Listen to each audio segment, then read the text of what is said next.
మరి పల్లవికి పెళ్ళికి మహిళా మండలి వాళ్ళు వచ్చారని తెలుస్తుందో ఏమో తెలీదు కానీ, పల్లవి మాత్రం యాజ్ యూజువల్‌గా పెళ్ళిలో కూర్చుంటుందనమాట. ఇక అది మండపంలో ఇక పంతులు గారు రమ్మంటారు కదా! ఇక పల్లవి రెడీ అయ్యి పెళ్లి కూతురుగా వస్తుంది. ఇటు చరణ్ కూడా వచ్చి కూర్చుంటాడు. అబ్బా! ఈ పల్లవితో పెళ్లి తప్పేటట్టు లేదు అని చెప్పి చరణ్ బాధపడిపోతూ ఉంటాడు.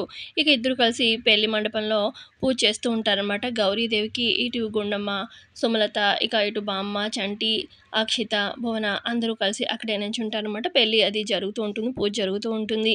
ఇక మరోపక్క ఇటు భిక్షపతి వాళ్ళని చూపిస్తారు. ఇక పెళ్లి టైంకి భిక్షపతి వాళ్ళ రౌడీలతో వస్తాడనమాట. ఇక భిక్షపతి వాళ్ళ రౌడీలకి చెప్తాడు, "రేయ్! ఈ బాంబ్ ఉంది కదా! ఆ ప్లేస్‌లో పెట్టండి. ఇక బాంబు దెబ్బకి అందరూ చచ్చూరుకుంటారు" అని చెప్పి చెప్తూ ఉంటాడు.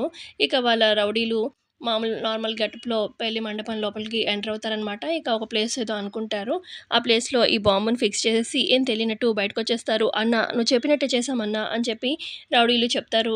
ఇక కాసేపట్లో బాంబ్ పేలబోతుంది అని చెప్పి భిక్షపతి చాలా సంతోషంలో ఉంటాడు. మరోపక్క ఇక ఇటు చరణ్‌ని ఎంతో ప్రేమించాను. చరణ్‌తో పెళ్లి జరగబోతుంది అని చెప్పి పల్లవి చాలా సంతోషంగా ఉంటుంది. చూస్తూ ఉంటుంది చరణ్‌ని. సో, ఇంతే అండి ప్రోమోలో చూపించింది. నచ్చితే లైక్